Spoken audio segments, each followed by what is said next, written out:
भक्त के लिए क्या कुछ नहीं करते। अगर भक्त का प्रेम व भक्ति सच्ची हो तो भगवान उसके सारथी तक बनकर उसका रथ चलाते हैं।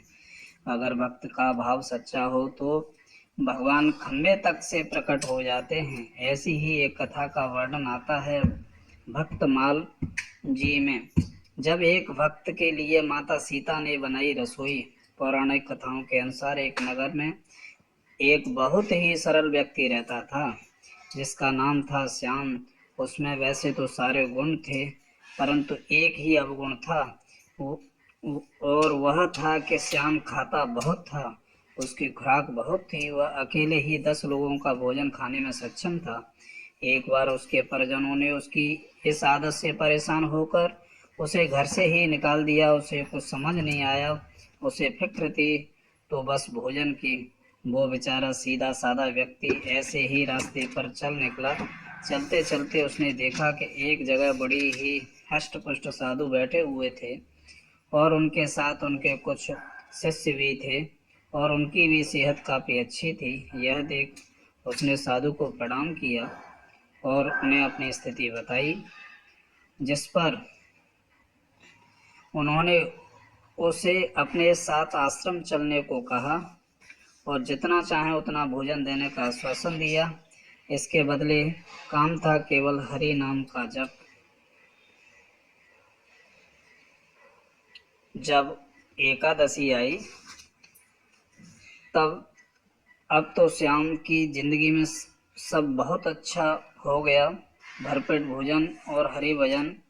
बस कुछ दिन बीते तो एक दिन श्याम ने देखा कि आज सब पूजा पाठ में ही लगे हैं, कोई भोजन नहीं बना रहा। यह देख वह चिंतित हो गया और भागा भागा साधु जी के पास गया और इसका कारण पूछा, जिस पर संत ने बताया, बेटा आज एकादशी है तो सबका व्रत है। हमारे यहाँ का नियम है कि एकादशी को निर्जला व्रत रखकर पूरे दिन हरि भजन करते हैं।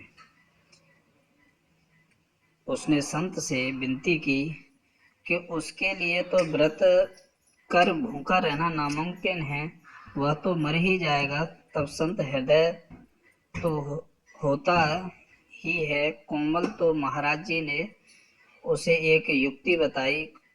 वह जरूरी सामग्री अपने साथ ले जाए और वन में जाकर भोजन बनाए और खाए, परंतु पहले प्रभु राम को भोग लगाए तभी प्रसाद पाए। यह कहकर उसे 20 किलो आटा आदि देकर वहां से विदा कर दिया। उसने वन में आकर भोजन की तैयारी की एवं गुरु आज्ञा से भोग लगाने लगा। राजा राम जी आओ, प्रभु राम जी आओ, मेरे भोजन का भोग लगाओ। इधर भगवान जी आज विनोद करने के मूड में थे तो सच में माता सीता सहित उसके सम्मुख प्रकट हो गए। उसका भोजन खाने लगे। भगवान ने उसके लिए थोड़ा सा ही छोड़ा और अंतर ध्यान हो गए। अब उसने जैसे तैसे बचे हुए भोजन से पेट भरा और वापस आ गया। समय बीता, फिर दूसरी एकादशी आई। इस बार उसने कहा कि मुझे 20 किलो आटा कम पड़ा, 40 किलो आटा और बाकी सामग्री दो। संत ने सोचा इसका पिछली बार पेट नहीं भरा होगा इसलिए मांग रहा है, सो दे दिया। और वो फिर वन में आया और भोजन बनाया और भगवान को बुलाने लगा, राजा राम आइए, सीता साथ लाइए, मेरे भोजन का भोग लगा जाइए। भगवान प्रकट हुए और इस बार माता सीता के साथ भाई लक्ष्मण को भी ले आए। तीनों ने भोजन किया तो अब दोबारा श्याम के लिए थोड़ा सा ही बचा। उसने बचा हुआ खाया और आश्रम को लौट आया।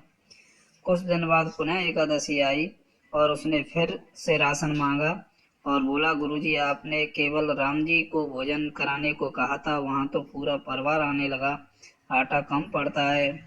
इस बार मुझे 60 किलो आटा दो।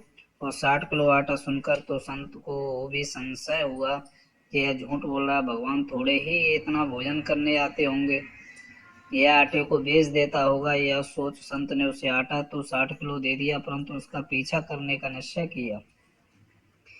इधर आज वन आकर उसने भोजन बनाए बिना भगवान को बुलाए सीता राम जी आओ लक्ष्मण राम जी आओ, मेरे भोजन का भोग लगा जाओ। परंतु आज तो प्रभु जी सीता राम अपने तीनों भाइयों और हनुमान जी के सहित पधारे। उन्हें देख श्याम ने उन्हें प्रणाम किया और बोला, देखो प्रभु, मैं ठहरा आलसी जीव, मुझसे खुद के लिए ही भोजन नहीं बनता और आप पूरा खानदान लेकर आ जाते हो। अंत में मिलता मुझे कुछ ही नहीं है। तो लो, यह रहा राशन, खुद बनाओ और खाओ। यह सुन भगवान राम मुस्कराए और सभी काम पर लग गए। हनुमान जी को लकड़ी लाने के लिए भेजा। भरत शत्रुघ्न ने सब्जी काटी, माता सीता ने रोटी बनाई और लक्ष्मण ने उनकी सहायता की। इधर गुरुजी भी यह सब देख रहे थे और उनके नेत्रों से अश्रु बहने लगे और उन्होंने सोचा, यहाँ दाढ़ी सफेद हो गई, पूरा जीवन निकल गया, परंतु कभी प्रभु के दर्शन नहीं हुए। और इस निश्चल सरल श्याम ने भगवान को प्रकट कर लिया। उधर माता सीता ने रसोई बनाई, सभी ने बड़े प्रेम से भोजन पाया और भगवान श्री सीता जी राम जी महाराज श्याम को आशीर्वाद देकर वहां से अंतर ध्यान हो गए। बोलो सियावर रामचंद्र की जय।